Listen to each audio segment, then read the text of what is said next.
गोपेश गोपिका कांत राधा कांत नमोस्तुते।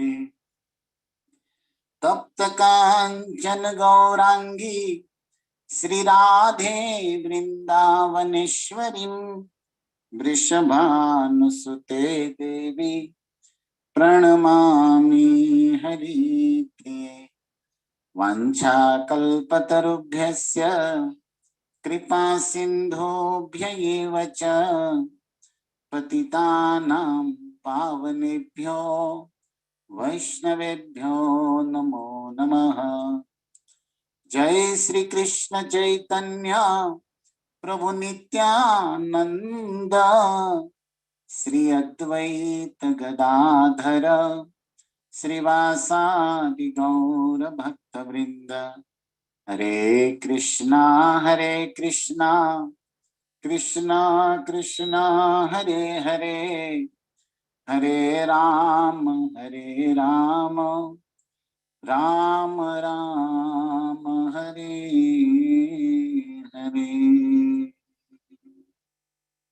हरे कृष्णा। तो आप सभी कथा प्रेमी, भक्ति प्रेम रस पिपासु प्रेमी श्रोता चरणों में सादर वंदन करते हुए आज के श्री नित्यानंद लीला प्रेम प्रवाह में हम प्रवेश करें। और सौभाग्य से आज एकादशी तिथि है, भैमी एकादशी है। और आप सभी वैष्णव जानते हैं भगवत कथा और हरि नाम कीर्तन का बहुत महत्व है, लेकिन एकादशी के दिन ये भागवत कथा और हरि नाम का हजारों गुना फल मिल जाता है। माधव तिथि भगति जननी जतने पालन करी। भक्ति विनोद ठाकुर कहते हैं कि एकादशी माधव तिथि है। भगवान विष्णु ने स्वयं एकादशी तिथि स्वरूप का अवतार लिया था। पद्म पुराण में इसकी कथा है और ये भक्ति की जननी है। और एकादशी के दिन मुख्य रूप से ऐसे तो अन्न वर्जन करके उपवास करके हरि भजन करना होता है, लेकिन सार रूप में उप मतलब नजदीक, वास मतलब रहना। केवल भूखा रहना ही उपवास नहीं है, भगवान के नजदीक रहना, उसकी कीर्तन में, उसकी कथा में, ये असली उपवास का अर्थ है। तो आचार्यों ने इस पर बहुत सारे श्लोक भी लिखे हैं, तो मैं उसमें ज्यादा समय नहीं लूंगा। लेकिन आज एकादशी माधव तिथि की शुभकामना के साथ हम इस व्रत को सफल कर रहे हैं, नित्यम भागवत सेवया, सेवन करके। तो और कुछ साधना कलयुग में हम मंद बुद्धि हतभागे संसारी जीव करे न करे, लेकिन कुछ दिनों से आप सब वैष्णवों के साथ सहयोग से नित्यम भागवत सेवया हम सबका हो रहा है। और आप सब भी भूरी भूरी धन्यवाद के पात्र हैं कि प्रतिदिन, कुछ भक्तों को मैं देखता हूँ प्रतिदिन होते हैं क्लास में।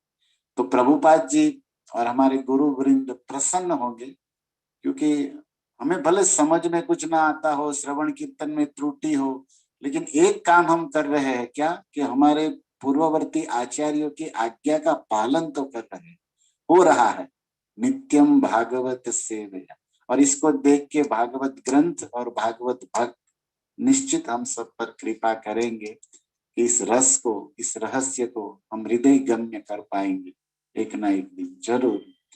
तो आचार्यों की आज्ञा में हम लोग नित्यम, प्रतिदिन हो रहा है कंटिन्यूअस, ये एक अच्छी बात है। और हमारे मन को कृष्ण में लगाने का सबसे सरल उपाय है भक्तों के संग में कथा। आप सब अनुभव करते होंगे 1 घंटा कहाँ चला जाता है पता नहीं तो वही हम है। मंदिर में होते हैं, अर्च विग्रह के सामने हाथ में माला होती है और भगवान का नाम मुख में होता है, इस पर भी मन तो मोबाइल में, चप्पल में, गाड़ी में, पता नहीं कहाँ घूमता है ना।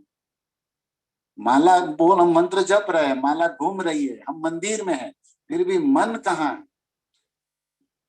कृष्ण में है कि नहीं पता नहीं। बहुत सारे विचार मन में होते रहते हैं। क्यों? क्योंकि उस समय हम खुद साधना करते हैं। लेकिन जब हम भागवत सुनते हैं तो हमारे वैष्णव आचार्य गुरु वृंद हमें हमारे साथ होते हैं और उनकी भक्ति का प्रभाव होता है कि हमारा मन लग जाता है भगवान में। मन मना भव, जो गीता का सूत्रात्मक आज्ञा है, उसको अगर सफल करना है तो ये भागवत सत्संग है, जिसमें सहज मन भगवान की लीला में, शब्दों में, श्लोकों में लगता है। और इसके लिए आप अपना अपना श्रेय मत समझिए, ये भागवत की और भक्तों की कृपा है कि हमारा मन लगता है। इसलिए कहा गया ना रूप गोस्वामी के द्वारा वो प्रसिद्ध श्लोक, कृष्ण रस भाविता मति क्रियताम कुतोपि लभ्यते। कृष्ण प्रेम में, रस में मत वाली मति, बुद्धि कहीं मिलती हो तो कुछ भी देना पड़े खरीद लो, क्योंकि जन्म कोटि सुकृति न लभ्यते। करोड़ों जन्मों तक आप पुण्य करते रहोगे, तप करते रहोगे, व्रत करते रहोगे और सुकृति का पहाड़ इकट्ठा कर लोगे, फिर भी भगवत कथा प्रेम रुचि नहीं मिलती। ये केवल और केवल आचार्य गुरु वैष्णव भक्तों की अहेतु की कृपा है बस। तो हमें सहज भागवत में, भगवान में मन लगता है। किसके कारण? ऐसे भक्तों के संग, ऐसे भक्तों के आशीर्वाद, जिसकी मति कृष्ण में लगी हो, कृष्ण प्रेम रस में, ऐसे भक्तों का आश्रय करने पर, ऐसे भक्तों की सेवा करने पर निश्चित हमारी मति लगती है। तो भागवत में, महात्म्य में भी वेदव्यास जी ने इस बात को कहा है, न एक परम किंचित मन शुद्ध न विद्यते।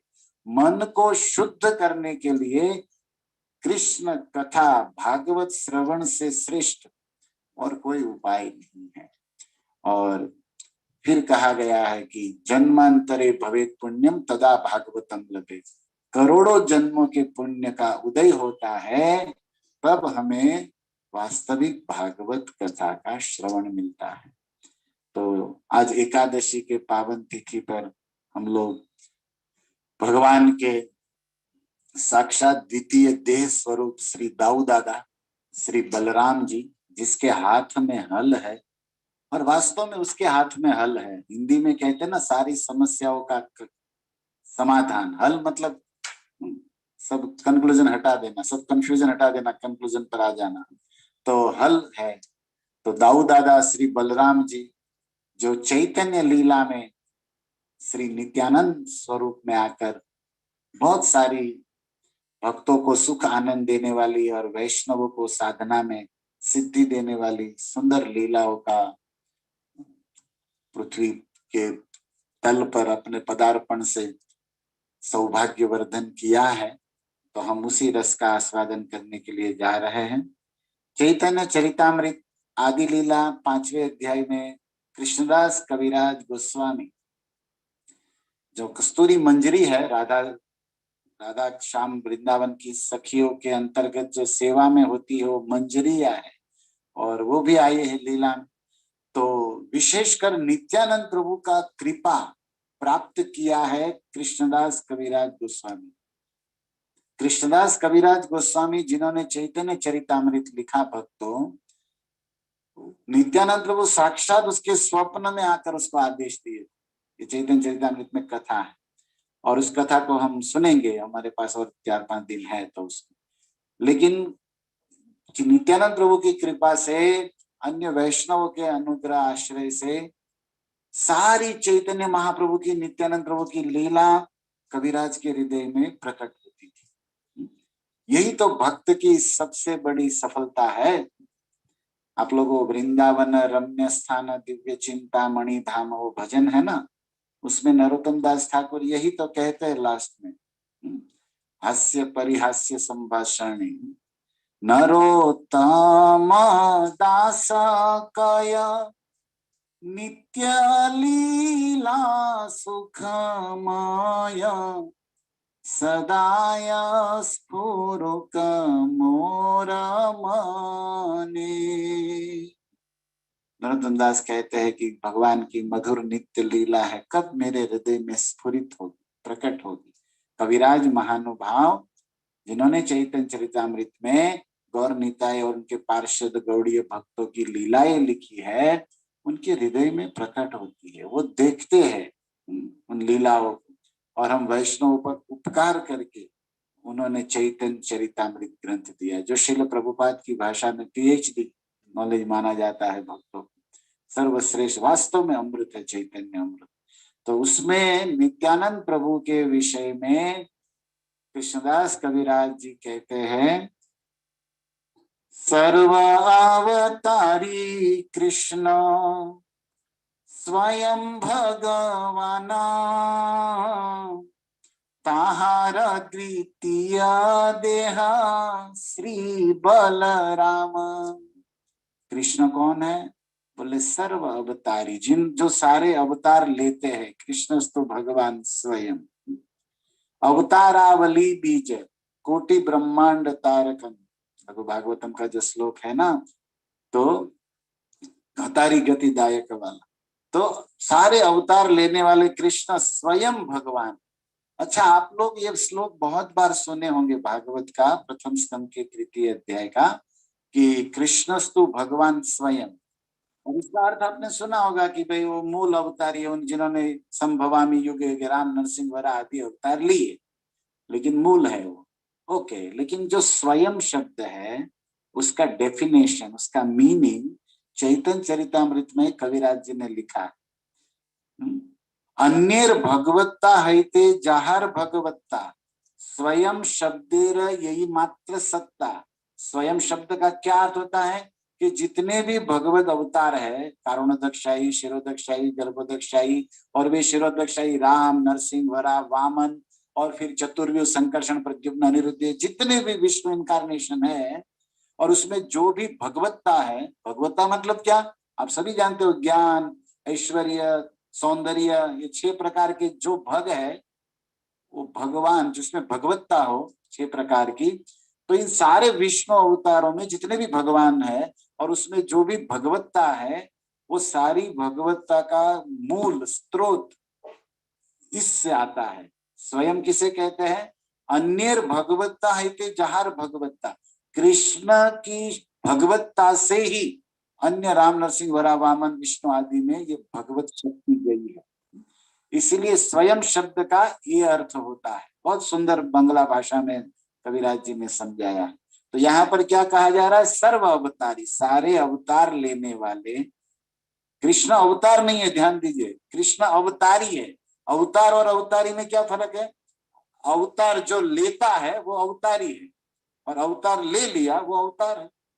और अवतार शब्द का भी बहुत सुंदर अर्थ है चैतन्य चरितामृत में, आप पढ़ सकते हो कि जो गीता में है ना 9-8 चौथे अध्याय में, संभवामी युगे युगे, उसके तात्पर्य में श्रील प्रभुपाद ने चैतन्य चरितामृत से अवतार शब्द का डेफिनेशन दिया।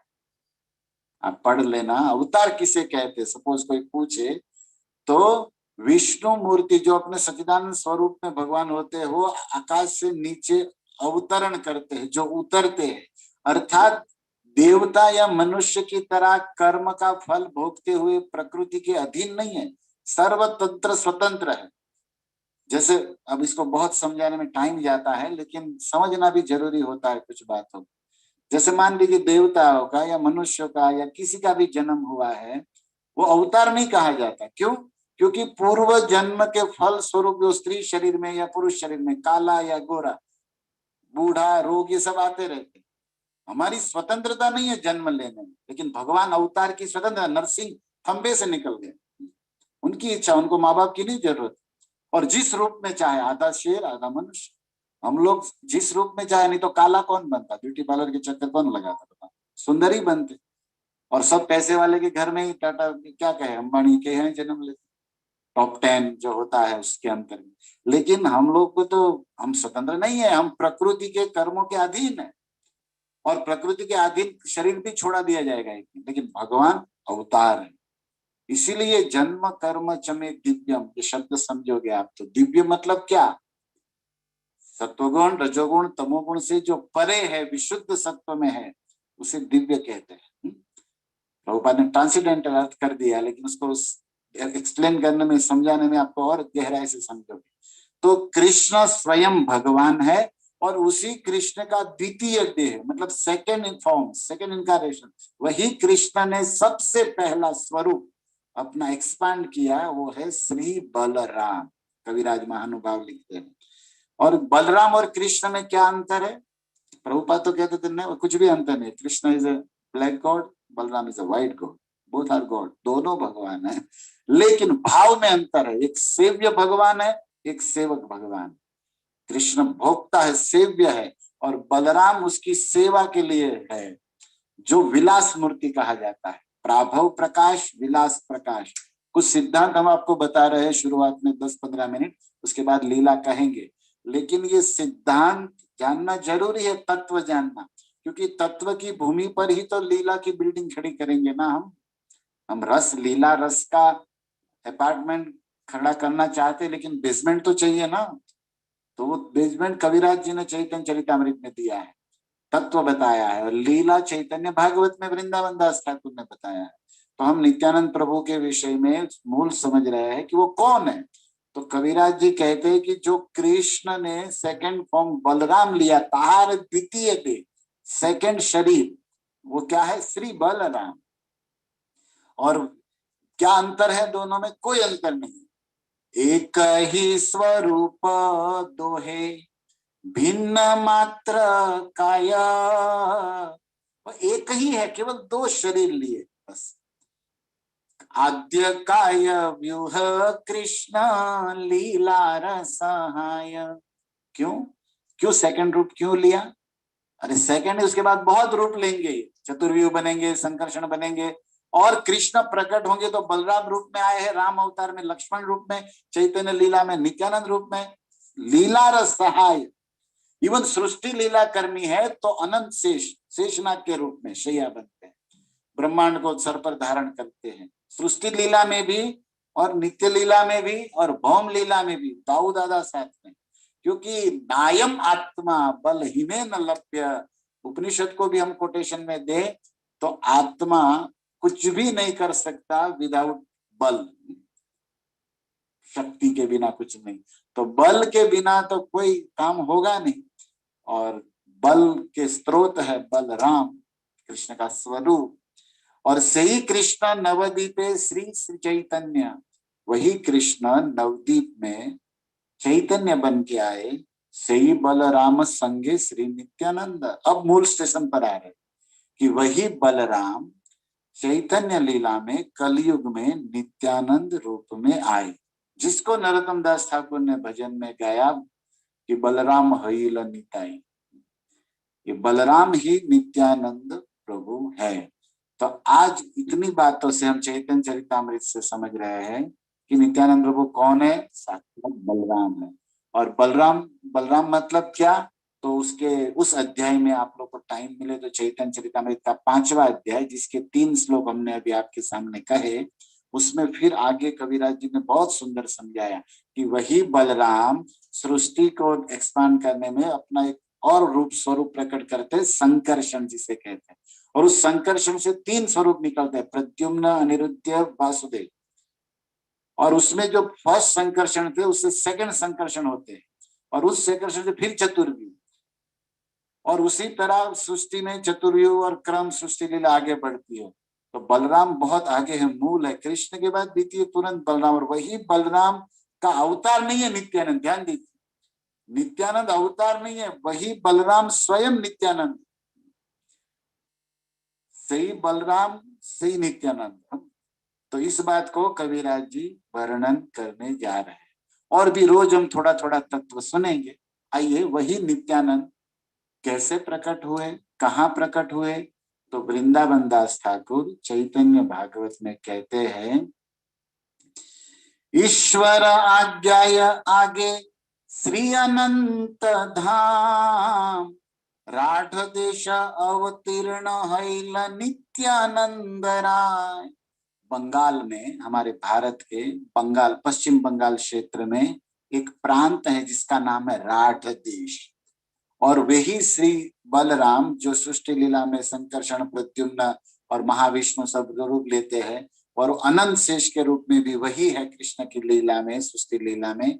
वही अनंत के धाम, भगवान गुणों में अनंत है, लीला में अनंत, उसी अनंत के स्वरूप शक्ति धाम श्री बलराम कलयुग में नित्यानंद बन के कौन से देश में जन्म लिए? बोले पश्चिम बंगाल राठ देश में। और राठ देश में कब प्रकट हुए? तो कहते हैं माघ मासे शुक्ल त्रयोदशी शुभ दिने।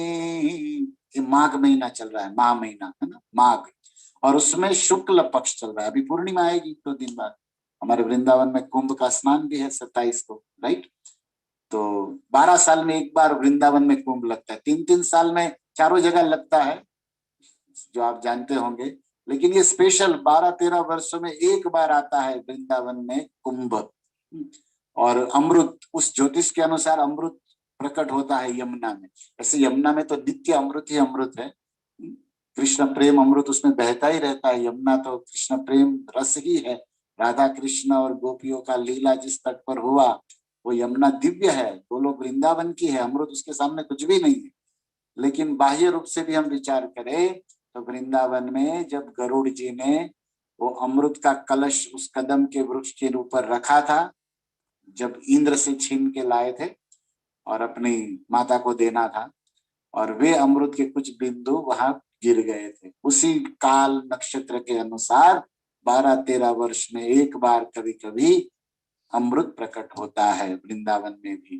तो हम क्या चर्चा कर रहे हैं कि पूर्णिमा को स्नान है, और भी अमावस्या को है, 25 मार्च तक वृंदावन में ये कुंभ लग रहा है, और उसके बाद हरिद्वार में है। लेकिन आप भक्त लोग चिंता न करें, आपके यहाँ तो भागवत का कुंभ सदैव चलता रहता है, क्योंकि कोई भी तीर्थ, कोई भी कुंभ भागवत कथामृत की तुलना नहीं कर सकता।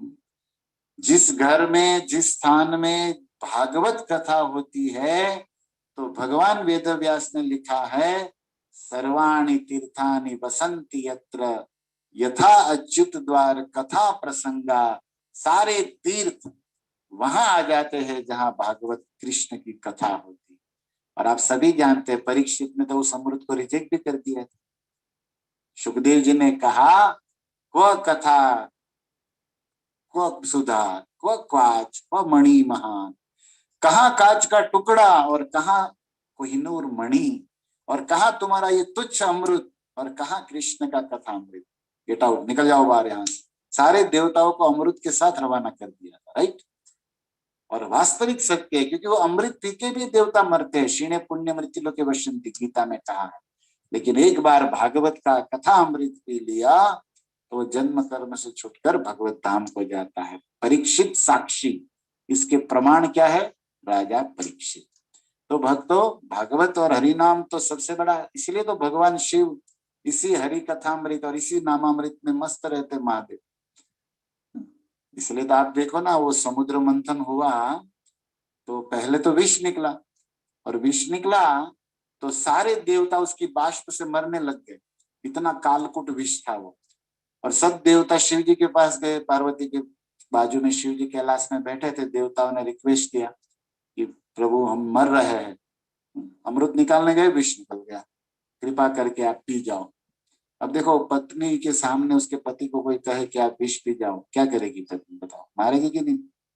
लेकिन पार्वती के सामने शिव जी को कहा जा रहा है कि प्रभु जहर पी लीजिए, पार्वती कुछ नहीं बोली। आजकल की पत्नी होती तो क्या कहती बताओ?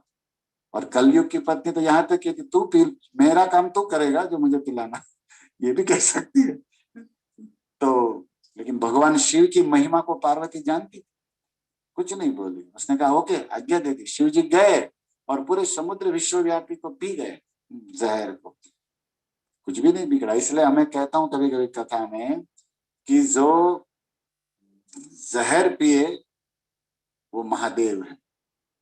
और फिर क्या निकला था? अमृत। समस्या सॉल्व हो गई। तो अमृत सब देवताओं ने पिया, तो जहर पिए वो महादेव, अमृत पीवे वो देव।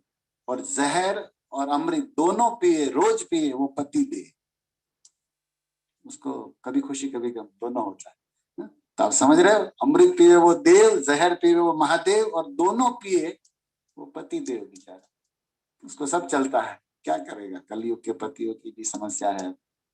लेकिन भक्तों, दास कहना क्या चाहता है कि शंकर जी जहर पी लिए, ओके, उसका कुछ नहीं बिगड़ा, नीलकंठ महादेव हो गए। लेकिन जब अमृत निकला तो ये देवताओं ने मिस कॉल भी नहीं किया, बताओ शिव जी। नहीं तो पहला प्याला इसको देना। अगर शिव जी अमृत नहीं पीते, जहर नहीं पीते, तो क्या ये लोग अमृत का मुंह देखते? बिना कोरोना के आधार कार्ड से नाम कट जाते इन लोगों के, सारे देवताओं के। लेकिन ये देवता प्रार्थना करने गए थे कि महादेव बचाओ, और जब अमृत निकला तो महादेव को याद भी नहीं किया, एक फोन भी नहीं किया कि प्रभु आओ, तुम्हारा टाइम हुए तो एक गिलास पी जाए थोड़ा, कारण के તમારા લીધે નીકળ્યું છે। हम બૈરાજ नहीं बोलो सी गुजराती अवाज એમ કેતા હશે અમને ઘણા, પણ गुजराती એવા નથી। गुजराती तो पहला फोन करे, हो भाई તમારો हक पहला से ले जाओ। तो हमारे यहाँ कभी कभी बंगाल में ये कथा में कहता रहता हूँ, तो वहाँ भक्त लोग कहते हैं कि ऐसा क्यों किया देवता ने। मैं कहता तुम्हारे बंगाली होंगे, हमारा गुजराती होते तो हम लोग परोपकारी है, बाजू वालों को नहीं हो तो भी देते हैं, तो जिसका अधिकार है उसको तो जरूर देंगे। तो हमसे झगड़ा करते हो लोग, नहीं नहीं ऐसा थोड़ी है, तुम अपनी खींचते हो। तो मैं कहते नहीं नहीं भाई, भगवान भी तो देखो प्रेम करने लायक है, तो कृष्ण गुजराती 100 साल गुजरात में रहे। तो ऐसे मतलब भक्तों के साथ आनंद विनोद हम करते रहते हैं, किसी की बात नहीं है, जाति भेद यहाँ है नहीं, उनको केवल विनोद में बता रहे। लेकिन प्रश्न है, गुरु महाराज सुनाते थे कि शिव जी क्यों नहीं गए। शिव जी को भी पता चल गया, उनका नेट भी बराबर चल रहा था भोले बाबा को, उनको पता चल गया अमृत निकला, फिर गए नहीं। क्यों? क्योंकि शिव जी के पास हरि नामामृत है और कृष्ण का कथामृत है, और ये अमृत जिसके पास हो उसे वो अमृत पीने की क्या जरूरत, कोई जरूरत नहीं। लेकिन अमृत कुंभ तो महिमा तो उसकी भी है, लेकिन हरि नामामृत है तब तो बेस्ट है हमारे पास। तो चैतन्य महाप्रभु ने हमको ये गोलोक वृंदावन का प्रेम धन दिया है, गोलोकेरो प्रेम धन हरि नाम संकीर्तन। और इसी इसी रस प्रवाह में हम लोग है, परंपरा में, ये हमारा सौभाग्य है। तो माघ शुक्ल त्रयोदशी जो भी परसों है, राइट, गुरुवार को नित्यानंद प्रभु का बर्थडे, तो माघ महीना शुक्ल पक्ष और त्रयोदशी शुभ दिने पद्मावती गर्भे एक चक्र नाम ग्रामे। वो गांव का नाम क्या था? नित्यानंद प्रभु के गांव का नाम सबको याद होना चाहिए, बड़ा सुंदर याद रहेगा, एक चक्रा। हमारे इस्कॉन का बहुत सुंदर मंदिर अभी बना है, मायापुर भक्तों ने बनाया है एक चक्रा में।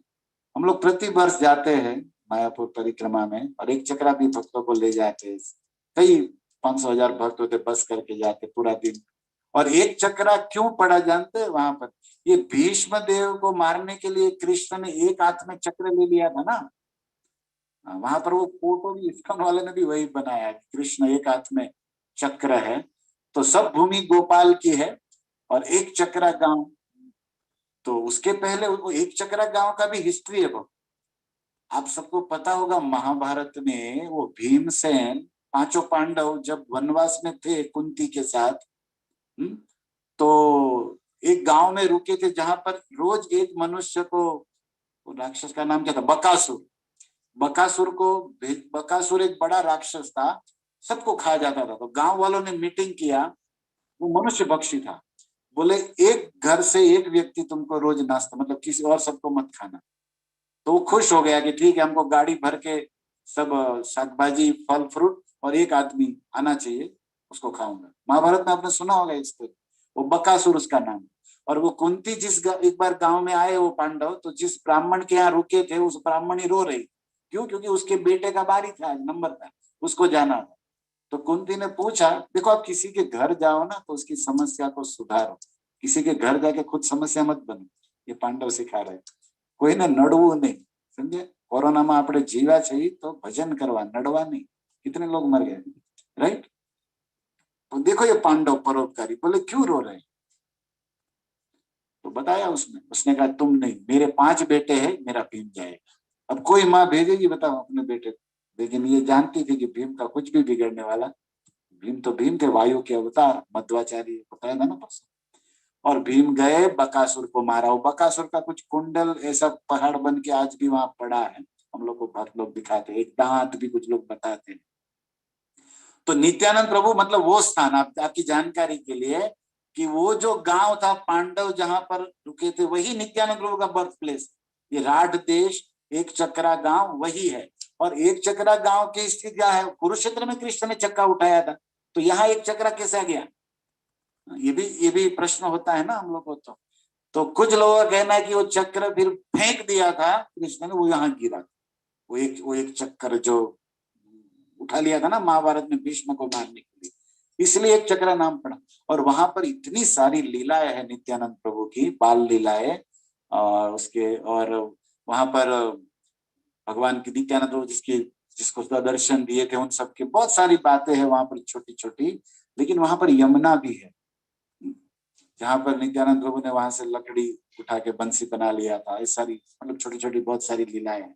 जस्ट मैं आपको एक चक्रा याद रहे उसलिए ये सब रिपीट कर रहा हूं। तो ओके, एक चक्रा गांव में, और उसकी माता का नाम था पद्मावती। वृंदावन दास ठाकुर चैतन्य भागवत आदि लीला के दूसरे अध्याय में लिखते हैं, माघ मासे शुक्ल त्रयोदशी शुभ दिने पद्मावती गर्भे एक चक्रा नाम ग्रामे हड़ाय पंडित नामे शुद्ध विप्रराज। हड़ाई पंडित, HADA, हड़ाई आई है ना, हड़ाई YE भी कर सकते हो। हड़ाई पंडित, पंडित मतलब ओझा। ओझा, देखो एक एक ब्राह्मणों में एक सरनेम है उपाध्याय, आपने सुना होगा उपाध्याय, ब्राह्मणों में उपाध्याय सरनेम होता है ना। वो उपाध्याय को ही अपभ्रंश में ओझा कर दिया। जैसे रमेश भाई ओझा कथाकार है ना, ओझा, ओझा मतलब कौन होते, उपाध्याय, मूल वो उपाध्याय होते, लेकिन उसको अपभ्रंश में उसको शॉर्ट नेम क्या हो गया, उपाध्याय सरनेम का ब्राह्मणों में ओझा। ये भी क्या है, हड़ाई पंडित, हड़ाई ओझा के नाम से जाने जाते थे, हड़ाई उपाध्याय के नाम से जाने जाते थे। लेकिन इतने वेदों के पारदर्शी विद्वान थे कि उसको लोग पंडित कहते थे। जो पंडा बुद्धि जिसकी हो, शार्प बुद्धि, तो वेदों में जो विद्वान हो तो पंडित कहते हैं, संज्ञा टाइटल मिल जाता है।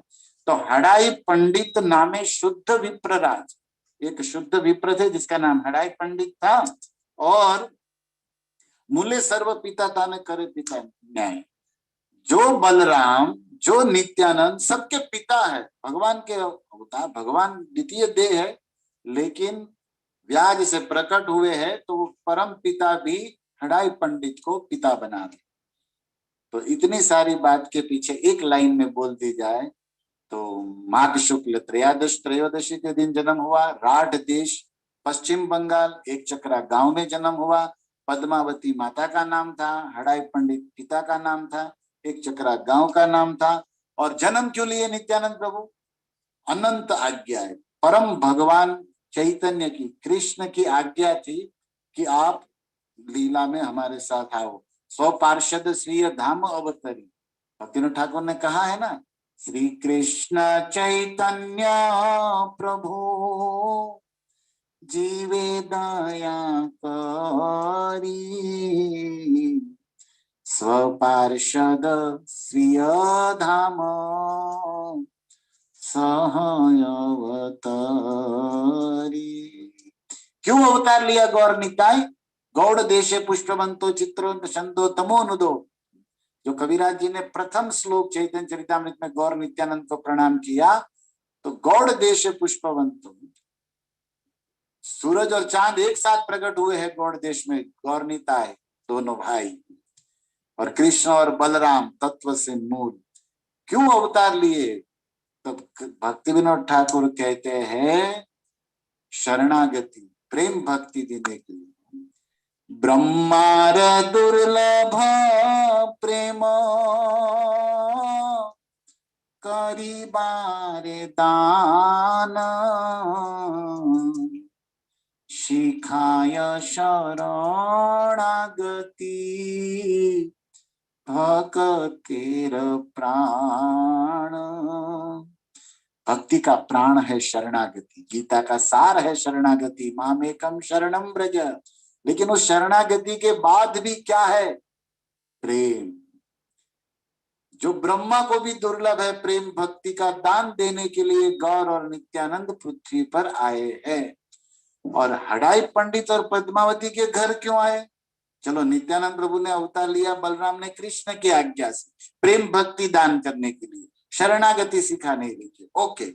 लेकिन हडाई पंडित और पद्मावती, उनका उनका क्या सेवा था? तो वृंदावन दास ठाकुर लिखते हैं कि इन दोनों दंपतियों ने वैष्णवों का बहुत सेवा किया।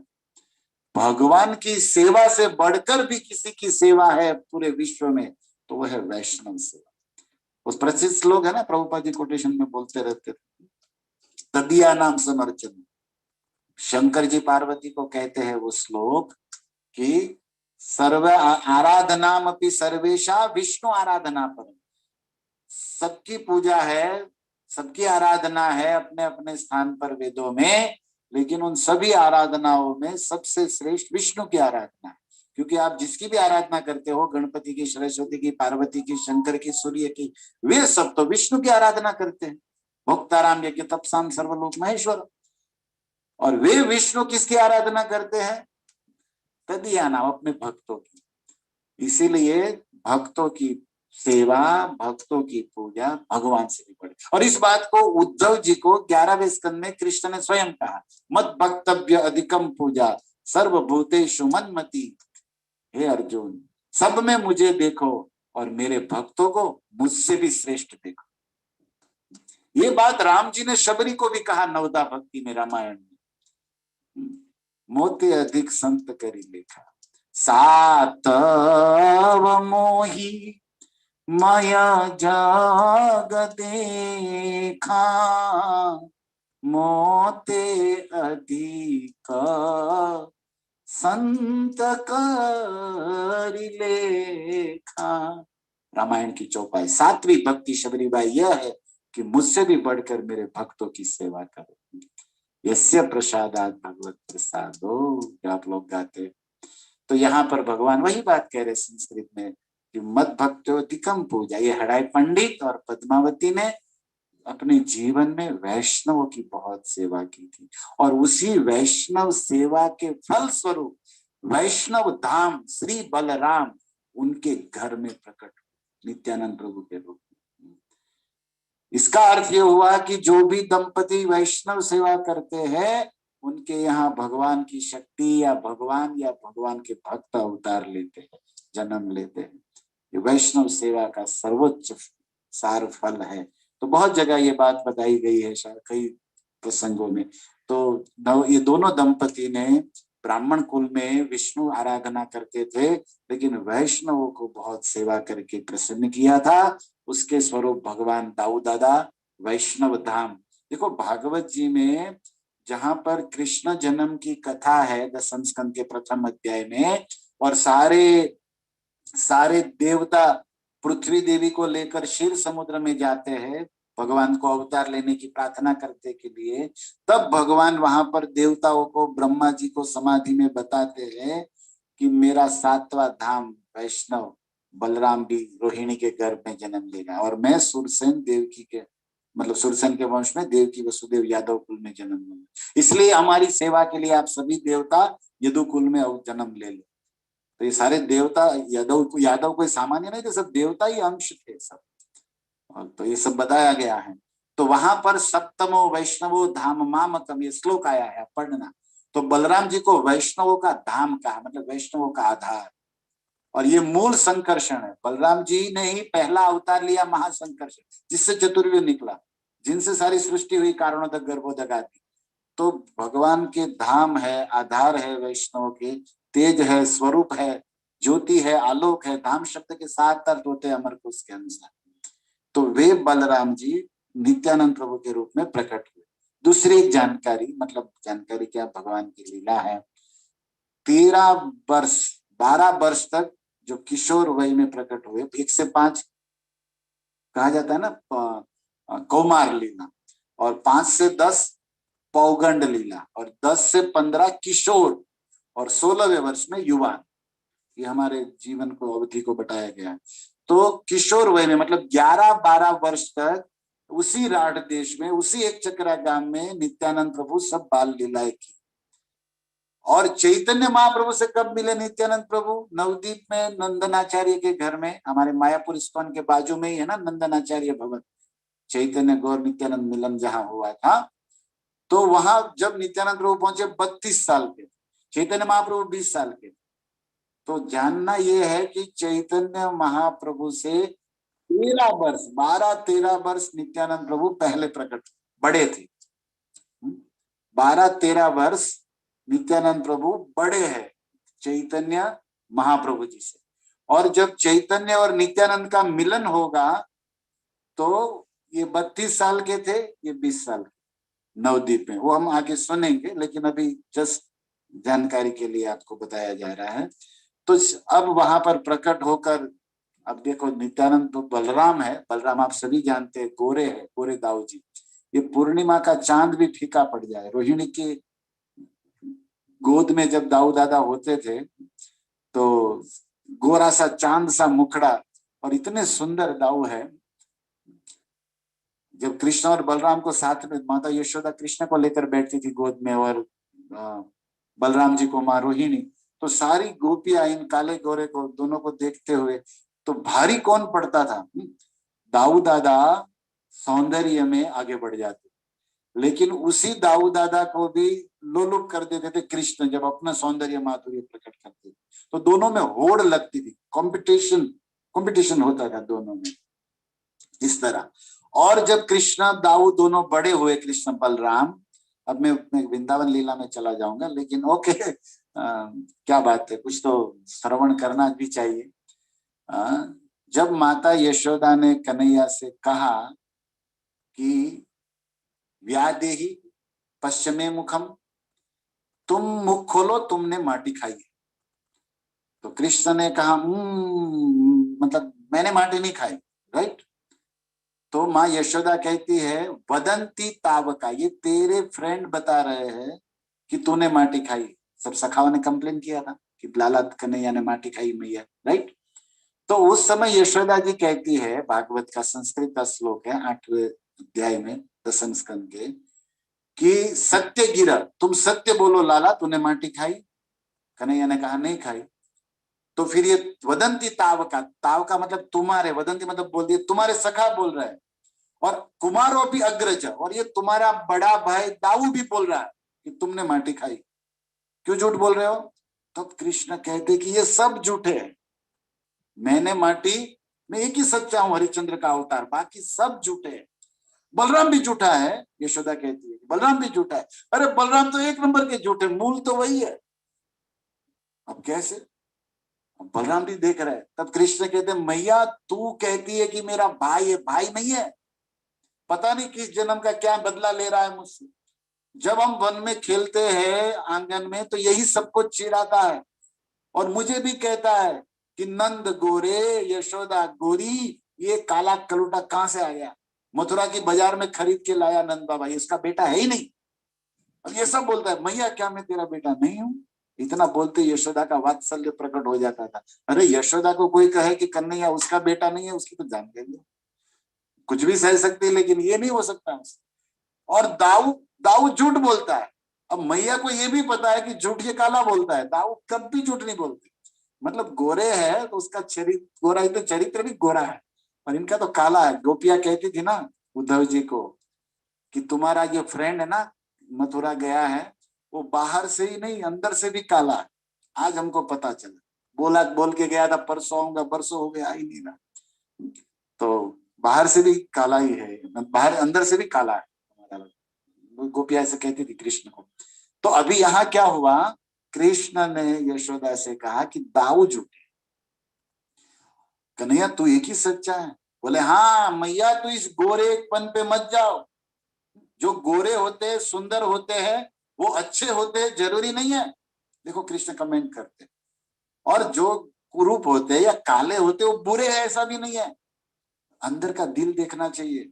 अब सब माँ सुन रही है। और तो जानते हैं ये दाऊ गोरा है, बाहर से गोरा गोरा है, अंदर से काला ही काला है, और मैं बाहर से काला काला हूं, अंदर से तो गोरा गोरा हूं। अब भगवान अपनी सफाई दे रहे हैं। ये दाऊ बाहर से गोरा गोरा है, अंदर काला है, ये कपट करता है, और मैं बाहर से काला हूं लेकिन अंदर तो सत्यम विशुद्धम वसुदेव सत्यतम शुद्ध हूं। सही बोल रहे हैं भगवान।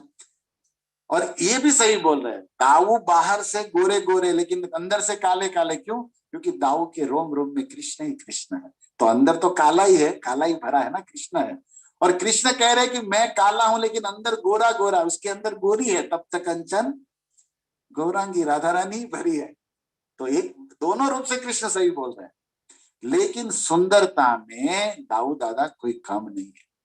और वही नित्यान, ऐसा लगता था कि व्हाइट कमल खिला हो यशोदा के गोद में, सॉरी रोहिणी माता के गोद में, वही पद्मावती की गोद में, पद्मावती भैया की गोद में जब नित्यानंद राय प्रकट हुए, पूरा राठ देश में आनंद हो गया। पूरा वाता, जैसे कृष्ण जन्म के समय आप सुनते हो ना, पूरे वातावरण में फ्रेग्रेंस, खुशबू फैल गई, नदियों में जल बहने लग गया, ब्राह्मणों की हवन अग्नि प्रकट हो गई, चारों ओर ग्रह नक्षत्र सब ठीक। अब प्रकृति के स्वामी पधार रहे तो प्रकृति में असर तो होगा ही होगा। तो दाऊ दादा का दिव्य जन्मोत्सव का संक्षेप में वर्णन किया गया है। और साधारण शिशु बच्चा जैसे रोता है, चंचलता करता है, चीजें तोड़ता है, खिलौने तोड़ता है, दाऊ दादा ने ये सब लीला नहीं की। ये सब लीला निमाय पंडित ने की। चोरी करना, कि तोड़ना फोड़ना, चंचलता, चापल्य, भाग जाना, या सब बच्चों के साथ रोना खेलना, ये सब कन्हैया की लीला में या चैतन्य की लीला। नित्यानंद प्रभु की लीला का वर्णन कवि, ये शैशव लीला मतलब बाल लीला का वर्णन करते हुए वृंदावन दास ठाकुर लिखते हैं, शिशुगण संगे प्रभु जत क्रीड़ा करे, श्री कृष्णेर कार्य बिना आरो नहीं जाने। क्या करते थे नित्यानंद प्रभु बाल लीला में? कृष्ण के कार्य के अलावा और कुछ नहीं जानते थे। शिशु संगे जो भी लीला करते थे तो वो कृष्ण लीला ही करते थे। क्या करते थे? देव सभा करे न मिलिया शिशु गणे, 10 25 50 फ्रेंड जब इकट्ठा होते थे तो देव सभा करते थे। देव सभा मतलब सारे देवताओं ने सभा भर के बोला कि क्या तकलीफ है, तो पृथ्वी देवी ने कहा कि मेरे पर असुरों का अत्याचार है, मैं दुखी हूं, ये पर्वतों का भार मुझे भार नहीं लगता, लेकिन ये पापी और झूठे का भार मुझसे सहन नहीं होता। तो सब देवताओं ने कहा चलो विष्णु के पास जाते हैं। मतलब कृष्ण लीला में ऐसा ही आया है। और कृष्ण बना हुआ कोई कहता है कि मैं देव की वसुदेव के यहाँ जन्म लूंगा, पृथ्वी तुम्हारा दुख दूर करूंगा, विनाशाय च दुष्कृता। तो इस तरह कृष्ण लीला का ड्रामा करते रहते थे नित्यानंद प्रभु। नित्यानंद प्रभु की बाल लीलाओं में प्रमुख लीला है कृष्ण लीला नाटक, राम लीला नाटक। यही करते रहते थे बच्चों के साथ। और उसमें सब विद्वता, बड़े बड़े विद्वान भी देखने लग जाते थे इन बच्चों का खेल, और ये समझ नहीं पाते थे कि ये छोटा सा लड़का कैसे जानता है ये सब। उसमें जो संवाद होता था, संवाद होता था, जो शास्त्रों का सार है, रामलीला कृष्ण लीला संवाद, ये करते थे नित्यानंद प्रभु। और कतो दिन अब बहुत सारी लीलाओं का, कृष्ण लीला में फिर अक्रूर जी आते हैं, गोवर्धन धारण, ये सब ड्रामा करते रहते थे। आप लोग चैतन्य भागवत हो तो पढ़िएगा, सब पढ़ के सुनाएंगे तो बहुत टाइम चला जाता है और फिर कुछ रह भी जाता है। लेकिन जस्ट जानकारी के लिए, कृष्ण लीला में जैसे ये बाल लीला, जन्म लीला, देव की वसुदेव के बन के विवाह होना, ये सब होता था। गोवर्धन लीला, क्रूर जी ले जाना, ये सब लीलाओं का चैतन्य नित्यानंद प्रभु अपने शिशु मंडलियों में करते रहते थे, खेल कूद करते हुए। और कतो दीने नित्यानंद सेतु बंद करे, कभी कभी रामलीला करते थे तो सब वानर रूप में बच्चों को बना के और सेतु बंद, और वानर रूप सब शिशुगण धरे, और उस तरह शिशुओं को बंदर बना के सेतु बंद लीला होता था। और एक बार तो बहुत सुंदर लीला का वर्णन है, हम लोग गए थे एक चकरा गांव में, तो वहां पर वो आज भी वो पेड़ है, जिस पेड़ के नीचे चैतन्य नित्यानंद प्रभु इस तरह की सब ड्रामा नाटक लीला करते रहते थे। और उसके अनुसार लक्ष्मण रामलीला जब करते थे तो नित्यानंद प्रभु क्या बनते थे? लक्ष्मण बनते थे, जो वो है बलराम, जो रामलीला में लक्ष्मण थे। और आवेश भी इतना इतना हो जाता था। अब उसको मैं आपको बंगाली में थोड़ा पढ़ के सुनाता हूँ, जो कबीरा जो चैतन्य भागवत में वर्णन है। मैं भी कितने दिनों से बंगाली नहीं पढ़ा हूँ, आप लोगों के संग से थोड़ा पढ़ने का प्रयास करता हूँ। इंद्रजित वध लीला कोन दिन करे, कोन दिन आपने लक्ष्मण भावे हारे। लक्ष्मण इंद्रजित के सामने हार गए थे रामलीला। सर्वत्र विजया विजय रूप है बलराम, लेकिन लक्ष्मण आवेश में तो लीला करते तो इंद्रजित के सामने एक बार हार गए थे ना, वो शक्ति लगा था। और राम हनुमान चालीसा में है ना कि लाए सजीवन लखन जी आए, और संजीवनी बूटी लेके हनुमान जी गए थे। तो फिर इस तरह की लीला होती थी लक्ष्मण आवेश में। और क्या होता था, विभीषण करियाने न राम स्थाने। जब विभीषण जी राम जी के पास आए शरण लेने के लिए, तो सब चर्चा करते थे ब्राह्मण लोग की ये असुर है कि फ्रेंड्स है, अपना पार्टी का है कि सामने का है। कोई कहते रावण का भाई भेद लेने आया होगा। सब अलग अलग कमेंट्स देते हैं वहां पर। तो क्या करे, लेकिन राम जी बने हुए व्यक्ति ने क्या किया, विभीषण को तिलक कर दिया, जय लंकेश के, आप लंका के राजा हो। राम जी तो दयावान है, शरणागत को अभय दे देते हैं। तो कौन शिशु बोले मुई आई नु रावण। तब तक रावण गुस्सा हो जाता है कि मेरा भाई चला गया, अब युद्ध तैयार हो गया, और वो बाण चला देता है विभीषण को, मतलब मारने के लिए। रामायण में ये सब आया है वर्णन, क्योंकि रावण युद्ध करने आता है तो गुस्सा हो जाता है, क्योंकि विभीषण अपना सब भेद बता रहा था ना। तो मैं हूं, मतलब एक लड़का रावण बना हुआ आता था। अब ये कौन बने हैं, लक्ष्मण। नित्यानंद प्रभु उस लीला में लक्ष्मण है, तो वो वहां कर रहे हैं।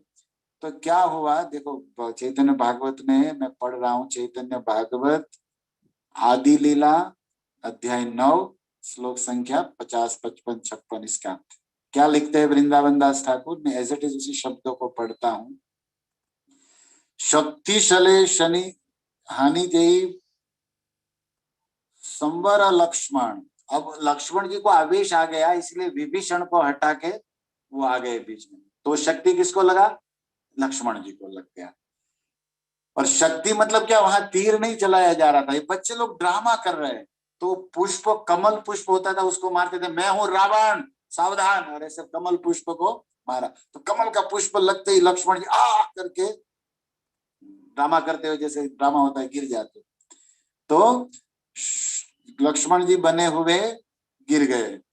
एतबली पद्म पुष्प मारिला फैलिया, ऐसा बोल के पद कमल का फूल मारा।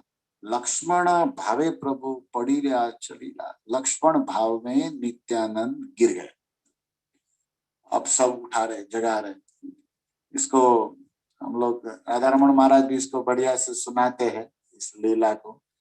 और खेल कभी भी ड्रामा चालू हो जाता है, जैसे कुछ बच्चे पढ़ने गए तो नित्यानंद प्रभु पढ़ने जाते थे गुरुकुल में।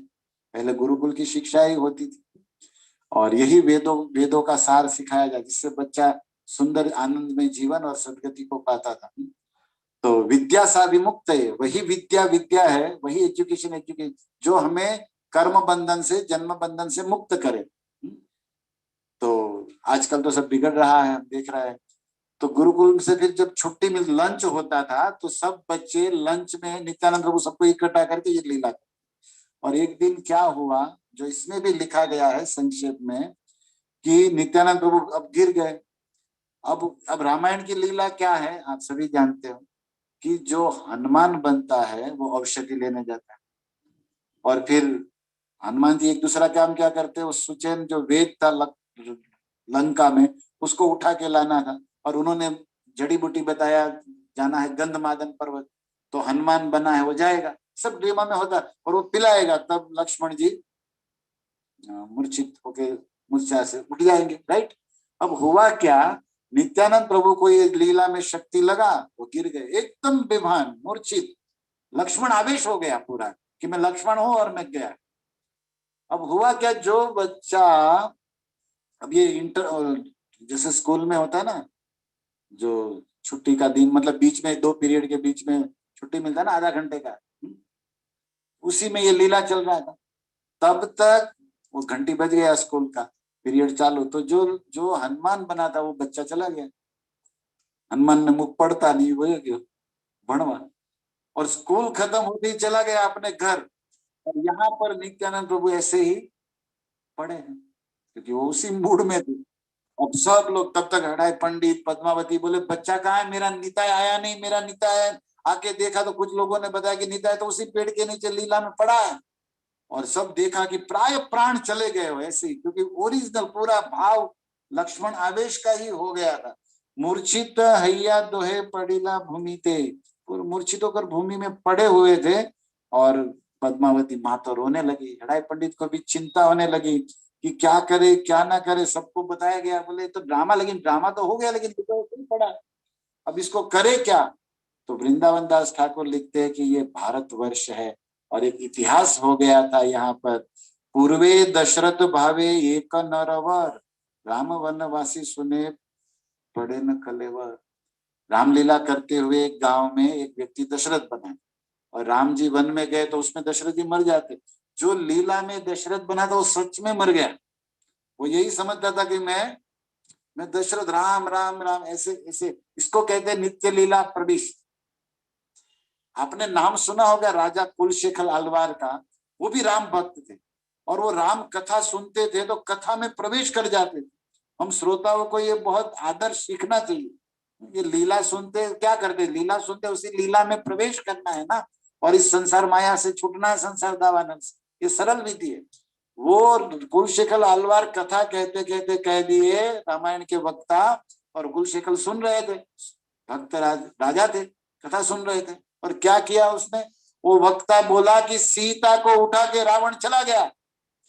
कुलशेखर ने कहा सैन्य तैयार करो, हमारे दास के होते हुए हमारी सीता मैया को कौन छू सकता है। और सैन्य तैयार किया गया, और घोड़े लेकर राजा कथा छोड़ के दौड़ा समुद्र की ओर, क्योंकि वहां से वो पुष्पकवन समुद्र के ऊपर उड़ गया था राम। तब तक किसी को पता चला क्या हुआ, अभी समुद्र में गिरने वाला है राजा, घोड़े जा रहे, और उसको एक ही आवेश है कि रावण को मार दूंगा, सीता को छुड़ाऊंगा। तब तक वो मंत्री बड़ा बुद्धिमान था, बोले राजा, बोले समुद्र में जा रहा है घोड़े पर सवार होके, और कई सैनिपति सेना को भी ले जा रहा है। क्या बोले, ये कथा बोल दिया ना वक्ता, इसलिए। तब तक इस मंत्री ने रथ पे वक्ता को बिठाया, घोड़े से आगे किया, और वहां कथा इसको बोलो कि रावण मर गया, राम जी जीत गए, और सीता को वापस ले आए। तो वो वक्ता आगे जाके बोला, महाराज सीता वापस आ गई, रावण मर गया, राम जी अयोध्या में आ। बोले तो ठीक है, नहीं तो मैं रावण को जिंदा वापस छोड़े, नहीं तो उसी समय, मतलब इतना इतना लीला में आवेश होता, ड्रामा करते थे तो उसी में खो जाते। तो यहाँ पर नित्यानंद प्रभु लक्ष्मण आवेश में पूरा खोए हुए, सोए हुए हैं। अब क्या करे क्या ना करे। तब पता चला कि ये कोई उपाय से नहीं, ये केवल औषधि से जाए। तो जो बच्चा खा पी के सो गया था उसको वापस बुलाया, फिर से हनुमान का मेकअप लगाया, और उसको बोला कि तू जा। फिर वो जूठा मूठा लेके आया पहाड़ की, तो संजीवनी है, उसमें से कुछ पत्ते पीस के उसको पिलाए। तब नित्यानंद प्रभु अपने पुनः रोल में, पुनः आवेश में आए। तो लीला करते थे पूर्व, लेकिन खो जाते। और फिर संवाद करते थे तो लोग बड़े बड़े पूछते थे कि तुमको कैसे पता कि लक्ष्मण क्या बोला, हनुमान क्या बोला, उस समय क्या संवाद हुआ। बोले यही मोरल लीला। वो कहते थे मैं जानता हूं, क्योंकि ये मेरी ही लीला है। आई नो, मैं सब वजह से जानता हूँ। इस तरह नित्यानंद प्रभु राम लीला कृष्ण लीला में ही अपना बचपन व्यतीत किए। कबीरा ये वृंदावन दास ठाकुर लिखते हैं कि इस पृथ्वी में, इस संसार में वो बच्चे सबसे सौभाग्यशाली थे जो नित्यानंद प्रभु के साथ कृष्ण और राम लीला में ही खोए रहते। ये बचपन जिसका जाता है ना, उसका युवानी और जीवन सफल हो जाता है, आशीर्वाद मिलता है, कृपा मिलती है। और इस तरह जब नित्यानंद प्रभु 12 वर्ष के हुए तो उनके घर एक सन्यासी आया। कुछ लोगों का कहना है कि उसका नाम था लक्ष्मीपति तीर्थ। कुछ हम कुछ स्त्रोत्र से सुने हैं ऐसा। लक्ष्मीपति कौन है? माधवेंद्रपुरी के गुरु, हमारी गौड़ीय परंपरा। और कहीं लिखा है उसका नाम नहीं लिखा गया, लेकिन कुछ लोगों का कहना है कि वो लक्ष्मीपति तीर्थ थे। जो भी हो, लेकिन सन्यासी थे, हड़ाई पंडित। पहले कहा वैष्णव सेवक थे, सन्यासियों को घर पे बुलाना, भोजन कराना नित्य क्रम। नित्यानंद प्रभु 12 वर्ष के पूनम के चांद जैसे सौंदर्य, शक्ति बल के स्वरूप साक्षात बलराम नित्यानंद है। तो भोजन प्रसाद होके विश्राम करके सुबह जब वो सन्यासी जाने लगे तो हृदय पंडित ने कहा कि मैं आपकी क्या सेवा करूं, बड़ी विनम्रता से। तो इस सन्यासी ने कहा कि आपने बहुत सुंदर सेवा की है, लेकिन आप अब जाते हुए कुछ दक्षिणा देना चाहते हो, सेवा करना चाहते हो, तो मैं आपसे मांगता हूं कि आपका ये नित्यानंद मुझे दे दो। अब इतना सुनते ही हृदय पंडित और पद्मावती के होश उड़ गए। क्या, अपने प्राण सम एक ही बेटा नित्यानंद उसको मांग रहे? बोले हाँ। अब ऐसी घटना रामायण में हो गई। वो विश्वामित्र आए और कौशल्या दशरथ जी के सामने यही निवेदन किया, मैं आयो नृप सुत याचन, तुम्हारे दो पुत्र को मांगने आया। असुर समूह सता वही मोही, मुझे असुर लोग सता रहे हैं, मैं आयाचना करने आया। देहु लखन समेत रघुनाथ, विश्वामित्र ने कहा था कि लक्ष्मण के साथ दे दो। दशरथ जी ने कहा सोना चांदी हाथी घोड़े अयोध्या कुछ भी ले जाओ, लेकिन राम नहीं दे सकता, राम तो मेरा जीवन प्राण है। तब वहां पर वशिष्ठ ने समझाया था कि साधु कभी लेता नहीं है, वो लेता हुआ दिखता है लेकिन वो वापस ब्याज के साथ देता है। और रामायण आप जानते हो, अगर विश्वामित्र राम जी को ले गए तो सीता के साथ वापस दी, लगन कराई भी नहीं पा। इसको में भी कई बार ये हो जाता है शादी के बाद आता है सब तो फायदा ही फायदा है, साधु कभी गलत नहीं करता, मतलब भौतिकता में भी लाभ पहुंचा देता है। तो दशरथ जी ने गोतवा न जाओ, फिर विश्वामित्र ने कर दिया ना सब, और नाम तो कितना हो गया राम जी का। और दो भी बात है उसमें, तो बहुत सुंदर संवाद है, रामायण हम कहना नहीं चाहते लेकिन रामायण का भी एक अपना रस। वशिष्ठ ने कहा कि तुमको राम लक्ष्मण भरत शत्रुघ्न यज्ञ के कारण हुए, और आज उसी यज्ञ पर संकट है तो अपने बेटे को नहीं दोगे। इसी तरह प्रभुपाद जी इसको कहते थे कि हमें भी संतान हुए है ना भगवान की शक्ति से, नहीं तो कई माता पिता दवाई कितना मर्द नहीं होते हैं, ये कृष्ण की कृपा है। तो फिर अपने संतानों को कृष्ण सेवा में लगाकर उसका कल्याण करना चाहिए कि नहीं, लेकिन मोह आसक्ति वक्त ये लोग नहीं करते। देखो, प्रत्येक माता चाहती है कि मेरा बेटा सुखी हो, राइट। प्रत्येक माँ चाहती है कि मारो छोकरो सुखी रहे, पण तोय पाछू एना लग्न कर देશે વાત નથી। કારણ કે એમ સમજે છે કે આમાં સુખ છે, હવે એમાં એને ખબર છે વીતેલી જ, પણ તો એवं परंपरा प्राप्त। इसलिए शादी करते हुए माँ हंसती है, बहु आवश्यक बपसी रोती है, क्या भी हम मत करते तेम मत करते। चलता है संसार जो भी हो, लेकिन पुत्रवती जुवती जग सोई, सुमित्रा के विषय में रामायण में लिखा है कि लक्ष्मण जी को सौंप दिए अपने बेटे को राम के साथ, है ना। तो ये सब आदर्श नारियां है, ये इतिहास है हमारे भारतवर्ष के। क्या किया, बोले साधु का सम्मान, उसकी सेवा, उसमें कभी हो ही न कभी साधु के कारज हानि। रामायण में लिखा है ना, साधु से कभी किसी का अमंगल नहीं होता। हमें समझ में नहीं आता लेकिन मंगल ही होता है। और वो तीर्थ यात्री जो सन्यासी थे उसको फिर सौंप दिया हडाई पंडित ने नित्यानंद को। नित्यानंद खुद जाना भी चाहते, उसको बड़ा सुख था, उसको भारत भ्रमण करना है। प्रभु जी आप लोग आश्चर्य करोगे सभी वैष्णव, नित्यानंद प्रभु जितनी तीर्थ यात्रा कोई नहीं की। 20 साल 20 ईयर्स पूरे भारत में, कन्याकुमारी से लेकर कश्मीर में, और इस तरफ के बंगाल की खाड़ी, हमारे द्वारिका से लेकर इस तरफ बंगाल की खाड़ी तक, चारों धाम चारों यात्रा कई बार नित्यानंद प्रभु किए।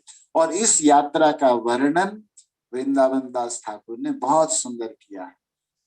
कहाँ कहाँ गए, कहाँ नहीं गए। मैं आज पढ़ रहा था तो यहाँ तक लिखा है कि तापी नदी के तट पे नित्यानंद प्रभु आए। सब नदियों में स्नान करते करते, सब देव दर्शन करते हुए, सूरत में हम जहाँ है अभी, तापी नदी के तट पर भी, अभी कौन से तट, क्योंकि तापी नदी बहुत बहती है जब डैम से निकलती है तो कहीं, लेकिन तापी में स्नान किया है नित्यानंद प्रभु ने, ये वर्णन इसमें है। एनीवे, कुछ भक्त सूरत के सुन रहे होंगे उनके लिए मैं बता रहा हूँ जो भी हो, लेकिन उनकी तीर्थ यात्रा का बहुत सुंदर वर्णन है। और लास्ट में नित्यानंद प्रभु तीर्थ यात्रा करते करते माधवेंद्रपुरी से मिले, शिव पार्वती से मिले, और उस मिलन की हम कल चर्चा करेंगे। और साथ में फिर सब तीर्थ यात्रा करने के बाद वो वृंदावन में निवास किए। और कब तक निवास किए? जब तक चैतन्य महाप्रभु अपना पांडित्य लीला पूरा करके ये हरे कृष्ण नाम गौर करीला प्रकाश जो अवतार कार्य प्रारंभ करे नहीं, तब तक वो वहां सब शांत बने रहे, याद करते हुए वृंदावन में लीला में मस्त रहे। तो इन सबको डिटेल में हम कल हम वर्णन करेंगे कि नित्यानंद प्रभु शिव पार्वती से मिले, कहाँ पर किस क्या हुआ, माधवेंद्रपुरी से मिले तीर्थ यात्रा में, और मुख्य मुख्य तीर्थ यात्रा का नाम बताएंगे पढ़कर। और उसके बाद कल का मुख्य लीला होगा कि चैतन्य महाप्रभु और नित्यानंद प्रभु का मिलन कब। पहले आज हमने इतना बताया कि 32 साल के थे, 20 साल के थे, 12 साल बड़े थे, लेकिन मिले नंदन आचार्य के घर, और उस मिलन के समय क्या घटना घटी, कैसे दोनों भाइयों का, कृष्ण बलराम का इतने वर्षों बाद मिलन हुआ, मिलन होने में देरी क्यों हुई, मिलन हुआ तो उसमें क्या रस था, क्या रहस्य था, इसको हम कल सुनेंगे। हरे कृष्णा कृष्णा कृष्णा हरे हरे, हरे राम राम राम निताय गौर प्रेमानंदे हरि। Thank you. ओके,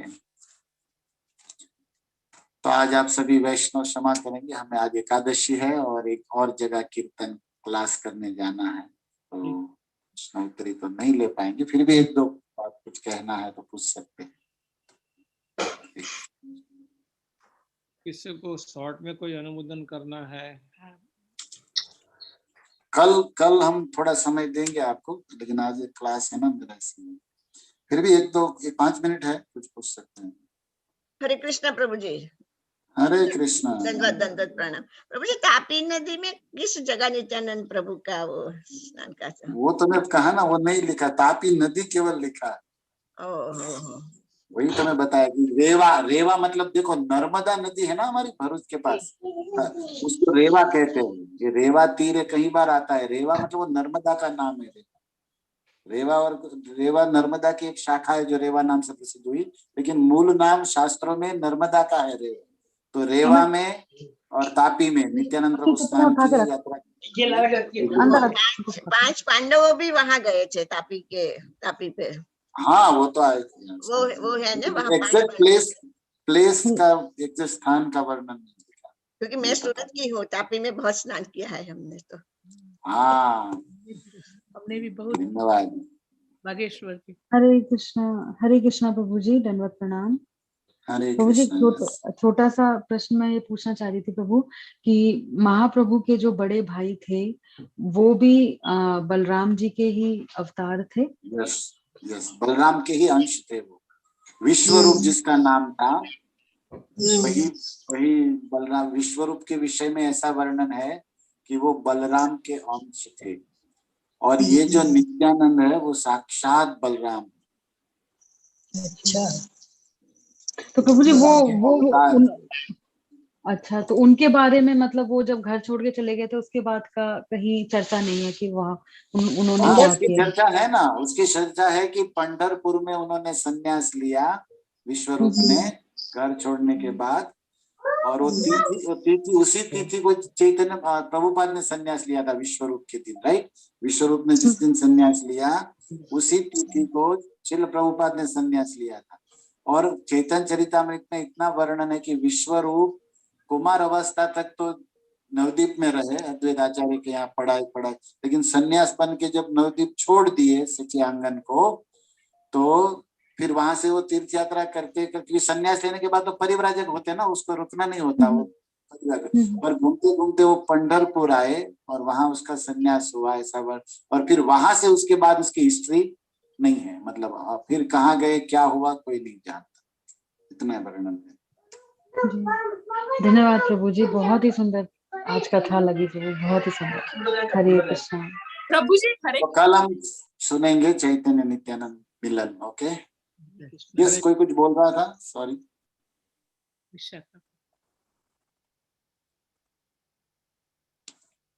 कोई कुछ पूछ रहे थे क्या? हाँ, विशाखा माता जी, आप अनम्यूट करके पूछ सकते हैं। हरे कृष्णा प्रभु जी। प्रभु जी, जब आपने कहा ना कि प्रत्येक माता चाहती कि उसके पुत्र, तो मैं सोच रही थी कि एक्सपेक्ट करती थी कि आप रेमेडी दोगे। लेकिन you made a good joke of it. Thank you. It was fun. Thank you. हाँ, थोड़ा होना चाहिए ना, कटाक्ष होता है हाँ। कुछ। મને એમ કે રેમેડી કંઈક મળશે પણ આ તો જોક જ થઈ ગયો. Thank you પ્રભુજી, ધન્યવાદ, પ્રણામ. हरि बोल। जय श्री प्रभुपाद, निताई गौर प्रेमानंदे। हरि हरि बोल। जय।